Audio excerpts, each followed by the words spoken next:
حضرت داتا گنج بخش ابو الحسن علی بن عثمان حسنی حسینی جنیدی گھجویری رحمۃ اللہ علیہ کی نظر ولایت سے جہاں لاکھوں لوگ دیر اسلام میں داخل ہوئے تو وہیں ایک ایسا شخص بھی مسلمان ہوا جسے رائے راجو کہا جاتا تھا، اور یہ غیر مسلم اور بہت بڑا جادوگر تھا۔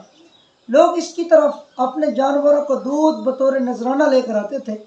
اگر لوگ اپنے جانوروں کو دودھ اس کو نہ دیتے تو یہ جانوروں پر ایسا جادو کر دیتا تھا کہ تھنوں سے دودھ کی بجائے خون نکلنا شروع ہو جاتا تھا۔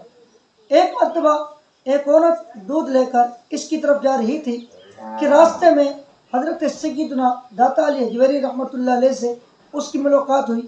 آپ نے اس عورت سے فرمایا، اس دودھ کی جتنی قیمت بنتی ہے وہ مجھ سے لے لو اور یہ دودھ مجھے دے دو۔ عورت کہنے لگی، ہرگز میں آپ کو نہیں دے سکتی، میں نے ہر صورت میں یہ دودھ راجو کی طرف پہنچانا ہے، وگرنہ وہ ہمارے جانوروں پر جادو کر دے گا جس سے تھنوں سے دودھ کی بجائے خون آنا شروع ہو جائے گا۔ آپ نے فرمایا، تو مجھے یہ دودھ دے دے اور جا گھر، اور انشاءاللہ تیرے جانوروں کا دودھ پہلے سے کہیں بڑھ جائے گا۔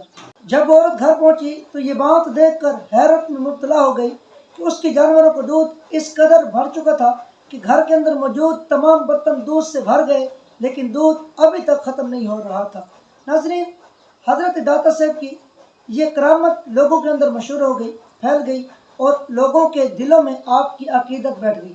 لوگ دور دراز سے دودھ کا نذرانہ لے کر آپ کی طرف آنے لگے، اور دوسری طرف رائے راجو جو آگ بگولا ہو رہا تھا اور یہ سوچ رہا تھا کہ میرے مرید اور میرے ماننے والے داتا صاحب کے پاس دودھ لے کر جاتے ہیں، تو وہ اس کی وجہ سے وہ بہت پریشان تھا۔ آخر کار اس نے فیصلہ کیا اور داتا صاحب کی بارگاہ میں حاضر ہوا اور آ کر آپ کو مقابلے کے لیے للکارنے لگا اور کہنے لگا کہ آپ اتنے بڑے اگر بزرگ ہیں تو پھر کوئی کمال دکھائیں۔ آپ نے فرمایا، میں تو اللہ کا عاجز بندہ ہوں، میں کا کمال دکھاؤں؟ کمال تو دکھا، تو اپنے آپ کو بڑا کہتا ہے۔ وہ جادوگر اپنے جادو کے زور پر ہوا سے اڑنے لگا۔ حضرت داتا صاحب نے جب یہ دیکھا تو آپ نے فرمایا، میں اپنا کمال نہیں دکھاتا بلکہ میرے جوتے کا کمال دیکھ۔ آپ نے اپنے جوتے کو حکم فرمایا، جوتا مبارک ہوا میں اڑنے لگا، اور رائے راجو بھی ہوا کے اندر تھا تو جوتا مبارک بار بار اس کے سر پر لگنے لگا۔ جب اس کے سر کی پٹائی ہوئی، زبردست پٹائی کے بعد آخر کار وہ جادوگر جس کا زور یہ تھا، جو اپنا کمال دکھا رہا تھا، داتا صاحب کے قدموں میں آ گرا اور کلمہ پڑھ کر مسلمان ہو گیا۔ اس لیے تو کہا جاتا ہے، نگاہ ولی میں وہ تاثیر دیکھی، بدلتی ہزاروں کی تقدیر دیکھی۔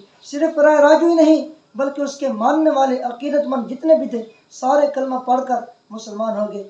گنج بخش فیض عالم مظہر نور خدا، ناقصارا کاملا کاملا را رہنما۔